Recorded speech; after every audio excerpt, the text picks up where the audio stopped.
사도신경으로 우리의 신앙을 고백하며 새벽 예배를 하나님께 올려드리겠습니다. 전능하사 천지를 만드신 하나님 아버지를 내가 믿사오며 그 외아들 우리 주 예수 그리스도를 믿사오니 이는 성령으로 잉태하사 동정녀 마리아에게 나시고 본디오 빌라도에게 고난을 받으사 십자가에 못 박혀 죽으시고 장사한 지 사흘 만에 죽은 자 가운데서 다시 살아나시며 하늘에 오르사 전능하신 하나님 우편에 앉아 계시다가 저리로서 산 자와 죽은 자를 심판하러 오시리라. 성령을 믿사오며 거룩한 공회와 성도가 서로 교통하는 것과 죄를 사하여 주시는 것과 몸이 다시 사는 것과 영원히 사는 것을 믿사옵나이다. 아멘.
오늘 우리에게 주시는 하나님의 말씀은 예레미야 25장 15절부터 29절까지의 말씀입니다. 이스라엘의 하나님 여호와께서 이같이 내게 이르시되 너는 내 손에서 이 진노의 술잔을 받아가지고 내가 너를 보내는 바 그 모든 나라로 하여금 마시게 하라. 그들이 마시고 비틀거리며 미친 듯이 행동하리니 이는 내가 그들 중에 칼을 보냈기 때문이니라 하시기로. 내가 여호와의 손에서 그 잔을 받아서 여호와께서 나를 보내신 바 그 모든 나라로 마시게 하되 예루살렘과 유다 성읍들과 그 왕들과 그 고관들로 마시게 하였더니 그들이 멸망과 놀램과 비웃음과 저주를 당함이 오늘과 같으니라. 또 애굽의 왕 바로와 그의 신하들과 그의 고관들과 그의 모든 백성과 모든 섞여 사는 민족들과 우스 땅의 모든 왕과 블레셋 사람의 땅 모든 왕과 아스글론과 가사와 에그론과 아스돗의 나머지 사람들과 에돔과 모압과 암몬 자손과 두로의 모든 왕과 시돈의 모든 왕과 바다 건너쪽 섬의 왕들과 드단과 데마와 부스와 살적을 깎은 모든 자와 아라비아의 모든 왕과 광야에서 섞여 사는 민족들의 모든 왕과 시므리의 모든 왕과 엘람의 모든 왕과 메대의 모든 왕과 북쪽 원근의 모든 왕과 지면에 있는 세상의 모든 나라로 마시게 하니라. 세상 왕은 그 후에 마시리라. 너는 그들에게 이르기를 만군의 여호와 이스라엘의 하나님의 말씀에 너희는 내가 너희 가운데 보내는 칼 앞에서 마시며 취하여 토하고 엎드러져 다시는 일어나지 말아라 하셨느니라. 그들이 만일 내 손에서 잔을 받아 마시기를 거절하거든 너는 그들에게 이르기를 만군의 여호와께서 말씀하시기를 너희가 반드시 마셔야 하리라. 보라, 내가 내 이름으로 일컬음을 받는 성에서부터 재앙 내리기를 시작하였은즉 너희가 어찌 능히 형벌을 면할 수 있느냐. 면하지 못하리니 이는 내가 칼을 불러 세상의 모든 주민을 칠 것임이라 하셨다 하라. 만군의 여호와의 말씀이니라. 아멘. 사랑의 하나님 감사합니다. 오늘도 우리에게 생명 허락하셔서 주님이 주신 호흡을 다해 예배하고 주의 이름을 찬양하며 하나님의 나라를 영화롭게 하는 인생으로 살아가게 하시니 감사를 드립니다. 하나님 아버지, 우리는 연약하여서 날마다 죄 가운데에서 헤매이고 하나님의 거룩한 자녀로 살아가기에 부족한 인생들입니다. 그러나 우리의 모든 것을 창조하시고 온 우주와 열방을 다스리시는 만군의 하나님을 우리가 인정하고 그 하나님께 더욱더 가까이 나아가는 그 복과 은혜를 누릴 수 있도록 우리의 삶을 다스리시고 언제나 우리의 모든 것을 통치하여 주시옵소서. 그래서 언제나 이 땅에서 하나님의 나라를 이루어가고 하나님의 나라를 온전히 살아가는 우리 모두의 인생이 되게 하여 주시옵소서. 모든 것 주님께 맡기며 예수님의 이름으로 감사하며 기도드립니다. 아멘.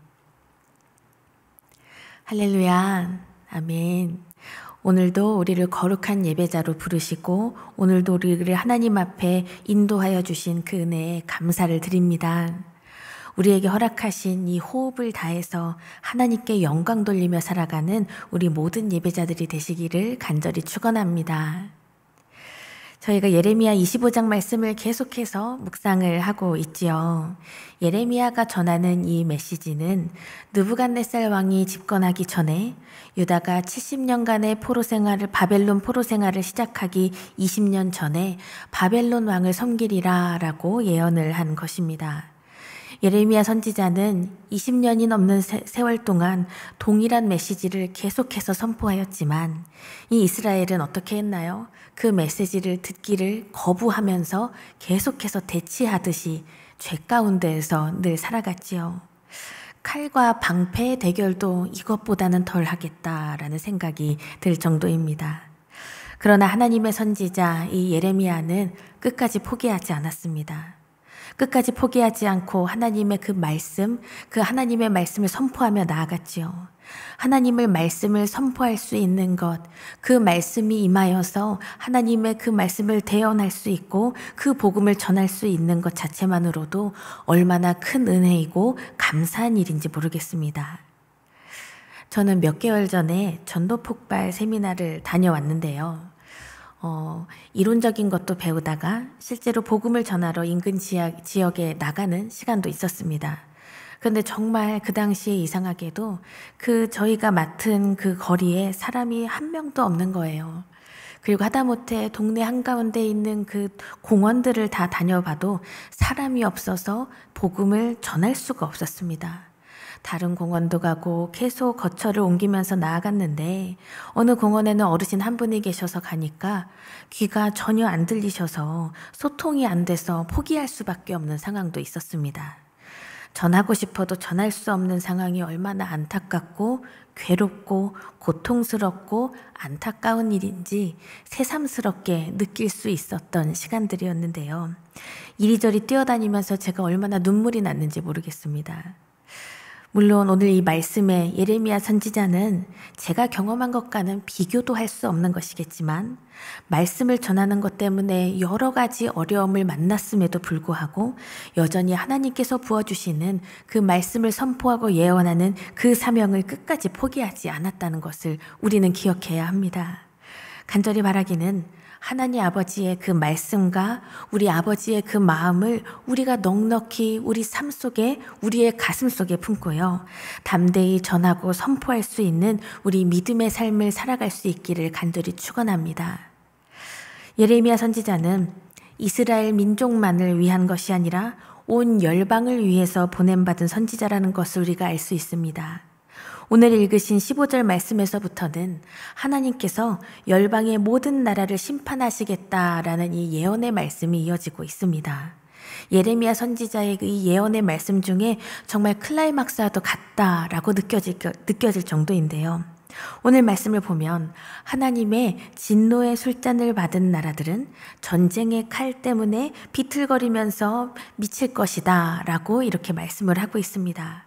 15절 16절 본문을 다시 한번 보시면 이스라엘의 하나님 여호와께서 이같이 내게 이르시되 너는 내 손에서 이 진노의 술잔을 받아가지고 그들이 마시고 비틀거리며 미친 듯이 행동하리니 이는 내가 그들 중에 칼을 보냈기 때문이니라 하시기로 라고 말씀하고 있습니다. 이 성경 안에서 잔을 마신다라는 이 표현, 이러한 이미지는 축복의 표현, 저주의 표현, 모든 것을 담아내고 있지요. 오늘 말씀에서는 물론 저주의 의미로 사용이 되고 있습니다. 포도주를 마시고 취하게 되면 비틀거리면서 정신을 못 차리고 결국 쓰러져 버리는 것처럼 하나님의 심판으로 인해서 칼에 쓰러지는 모습을 이 말씀으로 우리 앞에 주어지고 있는 건데요. 진노의 숫자는 하나님의 심판인데 이 하나님의 심판이 임하면 이 멸망을 피할 수가 없다는 것입니다. 하나님께서는 늘 우리를 끝까지 사랑하시고 포기하지 않으시고 용서하시면서 그 자비를 베풀어 주시는 분이지만 오늘 이 말씀 속에서 우리 하나님에 대해 우리가 분명히 기억해야 할 것은 죄에 대해서 반드시 벌하시고 하나님의 심판은 그 누구도 피할 수 없다라는 사실입니다. 이러한 하나님 앞에서 우리는 지금 이 시간 우리의 인생을 어떻게 살아가야 하겠습니까? 하나님의 말씀으로 충만한 그리스도인으로 살아갈 수 있기를 간절히 축원합니다. 이 이스라엘 민족은요, 하나님이 아닌 세상의 그 열강들, 힘이 센 그러한 나라들, 그리고 세계 정세를 휘어잡을 그 힘에 따라 움직이면서 우상을 섬기는 죄를 숨쉬듯이 지었던 그러한 죄 가운데 있었습니다. 하나님의 말씀이 희미해지면 나와 하나님과의 관계도 희미해지죠. 하나님과의 그 관계도 마찬가지로 망가지게 되는 것처럼 하나님은 세상의 유익과 만족을 따라가는 그러한 자들에게 결국 진노의 잔을 마시게 한다라고 경고하고 계십니다.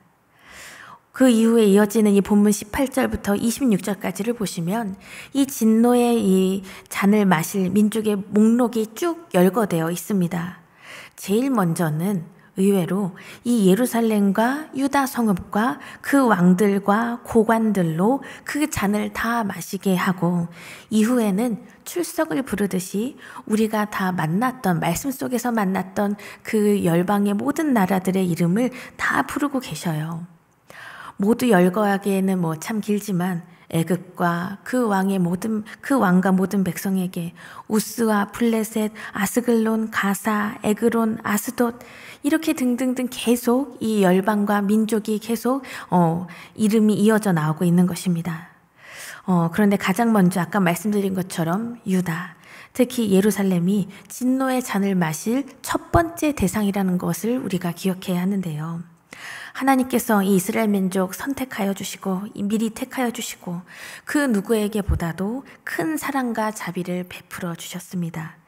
그런데 그런 하나님의 복과 은혜를 누린 자들이 죄가 죄라는 것을 알면서도 하나님께 순종하지 않는다면 먼저 큰 심판을 받는 것이 마땅하다라는 하나님의 말씀입니다. 하나님의 영광을 정말 땅에 떨어뜨리고 마는 그들의 모습. 그런데 그 옛날에 그들의 모습에서 끝나는 것이 아니라 지금 이 시대를 살아가는 우리의 모습, 그리고 오늘날 이 땅의 교회들의 모습이 큰 차이가 있어 보이십니까? 어쩔 때는 다 차이가 없듯이 매 한 가지로 우리가 늘 하나님 앞에 죄 가운데 나아가는 모습을 보여드릴 때가 얼마나 많은지 모르겠어요. 죄로 인해 죽었던 우리를 이미 구원하여 주시고 하나님의 자녀 삼아주신 그 구원의 은혜에 감격하며 우리는 살아가고 있는지 우리의 삶을 점검해 보아야 한다는 것입니다. 사랑하는 여러분, 나의 만족은 어디에서 온다고 생각이 되십니까? 그리고 삶의 순간마다 만나게 되는 선택의 기준은 우리는 그 선택의 기준을 어디에 두고 살아가고 있다라고 생각하십니까? 이러한 질문 앞에 우리가 나의 주님, 나의 하나님께 나의 모든 만족함과 나의 모든 가치관의 기준이 하나님께 있습니다라는 이 고백이 거침없이 흘러나올 수 있으십니까? 하나님의 진노에 대해서 로마서에서도 이렇게 표현을 하는데요. 로마서 1장 18절, 19절을 보시면 하나님의 진노가 불의로 진리를 막는 사람들의 모든 경건하지 않음과 불의에 대하여 하늘로부터 나타나나니 이는 하나님을 알만한 것이 그들 속에 보임이라 하나님께서 이를 그들에게 보이셨느니라 라고 말씀하고 있습니다. 하나님께 영광을 올려드리고 하나님의 나라를 영화롭게 해야 하는 그 거룩한 사명을 가진 우리가 그렇게 살아가지 못할 때 하나님의 자녀답게 살아가지 못할 때 하나님께서는 그 진노의 술잔을 우리에게서 거두지 않으신다는 것입니다. 끝내 촛대를 옮기실 것입니다. 26절을 보시면 북쪽 원근의 모든 왕과 지면에 있는 세상의 모든 나라로 마시게 아니라 세삭 왕은 그 후에 마시리라 라고 말씀을 하고 계셔요. 이 말씀에서 세삭 왕은 그 후에 마시리라 하는데 이 세삭은 바로 바벨론을 가리키는 암호화된 단어입니다.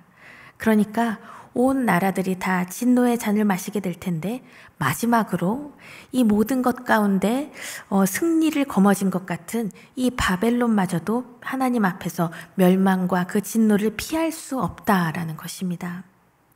사랑하는 여러분, 우리 하나님께서는 하나님이 택하신 이 이스라엘만을 다스리는 분이 아니라 모든 열방과 모든 민족의 생사화복과 구원을 결정하시는 우리 만군의 하나님이시라는 것을 기억해야 합니다.